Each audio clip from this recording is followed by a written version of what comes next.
بسم الله الرحمن الرحيم. الرحمن علم القرآن، خلق الإنسان علمه البيان. الشمس والقمر بحسبان، والنجم والشجر يسجدان. والسماء رفعها ووضع الميزان، ألا تطغوا في الميزان. وأقيموا الوزن بالقسط ولا تخسروا الميزان. والأرض وضعها للأنام، فيها فاكهة والنخل ذات الأكمام. والحب ذو العصف والريحان، فبأي آلاء ربكما تكذبان. خلق الإنسان من صلصال كالفخار، وخلق الجان من مارج من نار. فبأي آلاء ربكما تكذبان. رب المشرقين ورب المغربين، فبأي آلاء ربكما تكذبان. مرج البحرين يلتقيان، بينهما برزخ لا يبغيان. فبأي آلاء ربكما تكذبان. يخرج منهما اللؤلؤ والمرجان، فبأي آلاء ربكما تكذبان. وله الجوار المنشآت في البحر كالأعلام، فبأي آلاء ربكما تكذبان. كل من عليها فان، ويبقى وجه ربك ذو الجلال والإكرام. فبأي آلاء ربكما تكذبان. يسأله من في السماوات والأرض كل يوم هو في شأن. فبأي آلاء ربكما تكذبان.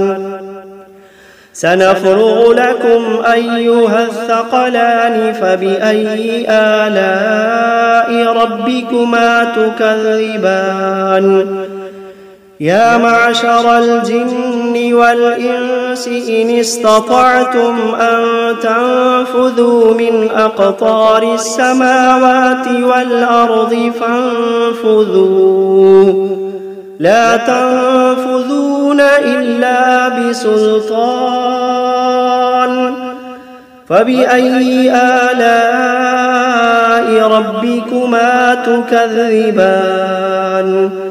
يرسل عليكما شواظ من نار ونحاس فلا تنتصران.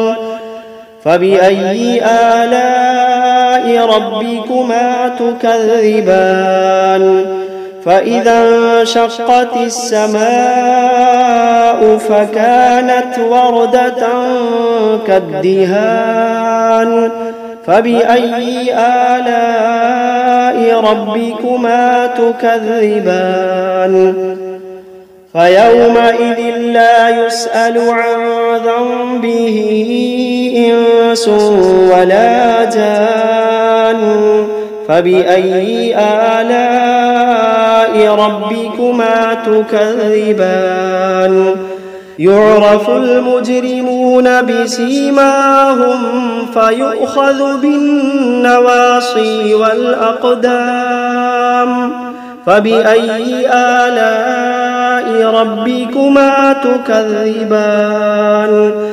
هذه جهنم التي يكذب بها المجرمون يطوفون بينها وبين حميم آن فبأي آلاء ربكما تكذبان ولمن خاف مقام ربه جنتان فبأي آلاء ربكما تكذبان ذواتا أفنان فبأي آلاء ربكما تكذبان فيهما عينان تجريان فبأي آلاء ربكما تكذبان فيهما من كل فاكهة زوجان فبأي آلاء ربكما تكذبان متكئين على فرش بطائنها من استبرق وجنى الجنتين دان فبأي آلاء ربكما تكذبان فيهن قاصرات الطرف لم يطمثهن إنس قبلهم ولا جان فبأي آلاء ربكما تكذبان كأنهن الياقوت والمرجان فبأي آلاء ربكما تكذبان هل جزاء الإحسان إلا الإحسان فبأي آلاء ربكما تكذبان ومن دونهما جنتان فبأي آلاء ربكما تكذبان مدهامتان فبأي آلاء ربكما تكذبان فيهما عينان نضاختان فبأي آلاء ربكما تكذبان فيهما فاكهة ونخل ورمان فبأي آلاء ربكما تكذبان فيهن خيرات حسان فبأي آلاء ربكما تكذبان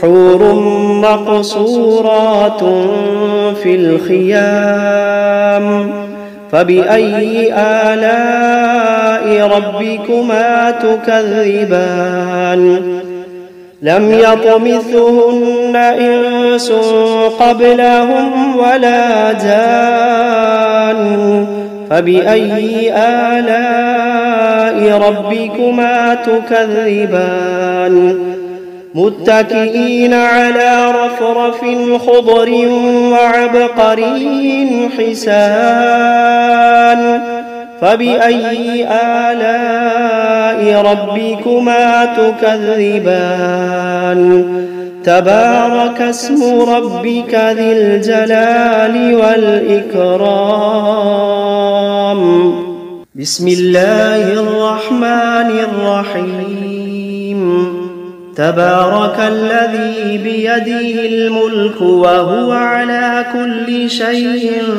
قدير الذي خلق الموت والحياة ليبلوكم أيكم أحسن عملا وهو العزيز الغفور الذي خلق 7 سماوات طباقا ما ترى في خلق الرحمن من تفاوت فارجع البصر هل ترى من فطور ثم ارجع البصر كرتين ينقلب إليك البصر خاسئا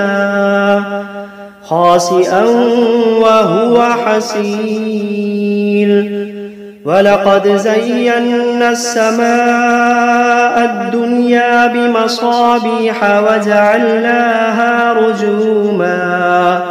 وجعلناها رجوما للشياطين وأعتدنا لهم عذاب السعير وللذين كفروا بربهم عذاب جهنم وبئس المصير إذا ألقوا فيها سمعوا لها شهيقا وهي تفور تكاد تميز من الغيظ كلما ألقي فيها فوج سألهم خزنتها ألم يأتكم نذير قالوا بلى قد جاءنا نذير فكذبنا وقلنا ما نزل الله من شيء إن أنتم إلا في ضلال كبير وقالوا لو كنا نسمع أو نعقل ما كنا في أصحاب السعير فاعترفوا بذنبهم فسحقا لأصحاب السعير إن الذين يخشون ربهم بالغيب لهم مغفرة وأجر كبير وأسروا قولكم أو اجهروا به إنه عليم بذات الصدور ألا يعلم من خلق وهو اللطيف الخبير ألا يعلم من خلق وهو اللطيف الخبير هو الذي جعل لكم الأرض ذلولا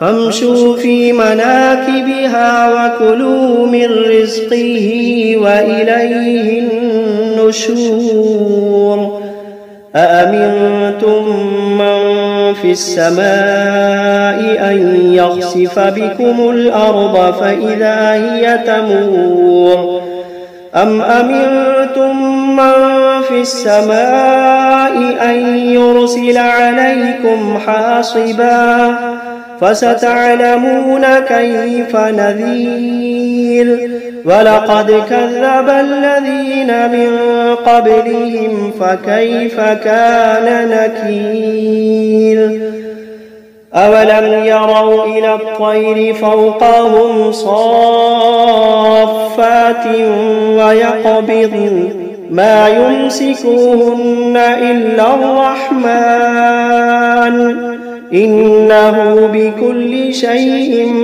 بصير أمن هذا الذي هو جند لكم ينصركم من دون الرحمن إن الكافرون إلا في غرور أمن هذا الذي يرزقكم إن أمسك رزقه بل لجوا في عتب ونفور أفمن يمشي مكبا على وجهه أهدى أمن يمشي سويا على صراط مستقيم قل هو الذي أنشأكم وجعل لكم السمع والأبصار والأفئدة قليلا ما تشكرون قل هو الذي ذرأكم في الأرض وإليه تحشرون ويقولون متى هذا الوعد إن كنتم كنتم صادقين قل إنما العلم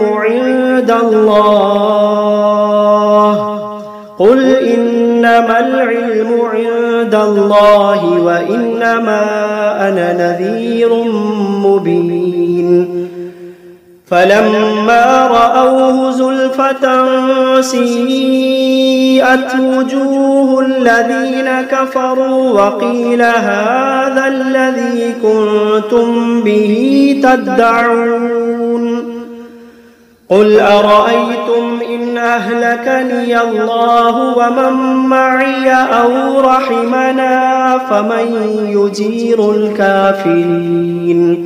فمن يجير الكافرين من عذاب أليم قل هو الرحمن آمنا به وعليه توكلنا فستعلمون من هو في ضلال مبين قل أرأيتم إن أصبح ماؤكم غورا فمن يأتيكم بماء معين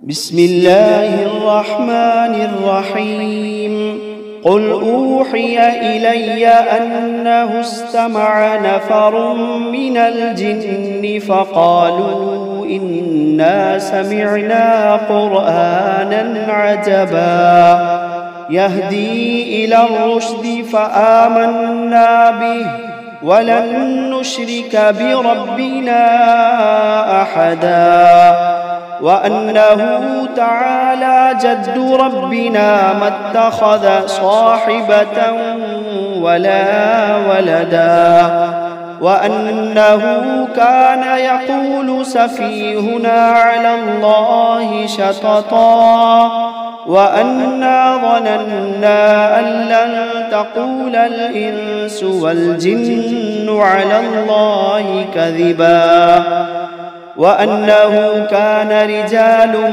من الإنس يعوذون برجال من الجن فزادوهم رهقا وأنهم ظنوا كما ظننتم أن لن يبعث الله أحدا وأنا لمسنا السماء فوجدناها ملئت حرسا شديدا وشهبا وأنا كنا نقعد منها مقاعد للسمع فمن يستمع الآن يجد له شهابا رصدا وأنا لا ندري أشر أريد بمن في الأرض أم أراد بهم ربهم رشدا وأنا منا الصالحون ومنا دون ذلك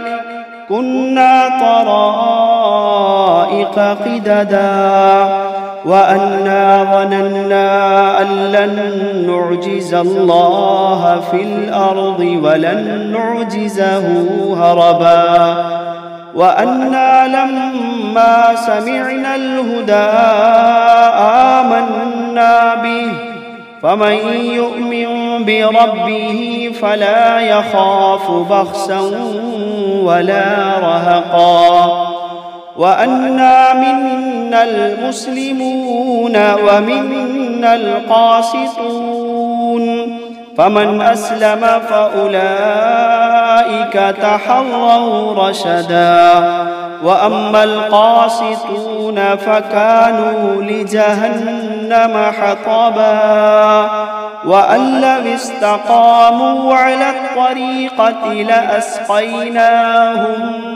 ماء غدقا لنفتنهم فيه ومن يعرض عن ذكر ربه يسلكه عذابا صعدا وأن المساجد لله فلا تدعوا مع الله أحدا وأنه لما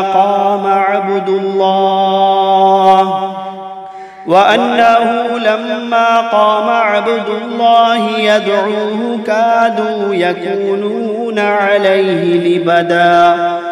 قل إنما أدعو ربي ولا أشرك به أحدا. قل إني لا أملك لكم ضرا ولا رشدا. قل إني لا أملك لكم ضرا ولا رشدا. قل إني لن يجيرني من الله أحد. قل إني لن يجيرني من الله أحد ولن أجد من دونه ملتحدا إلا بلاغا من الله ورسالاته ومن يعص الله ورسوله فإن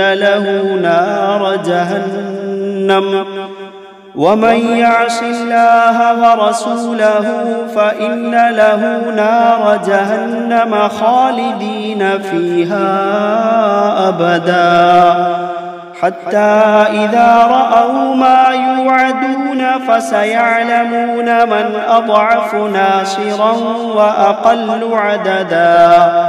قل إن أدري أقريب ما توعدون أم يجعل له ربي أمدا.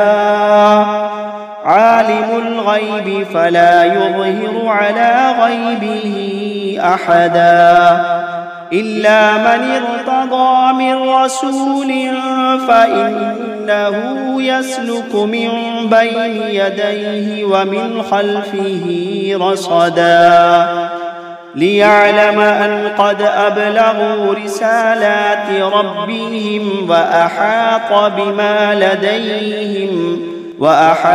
بما لديهم وأحصى كل شيء عددا.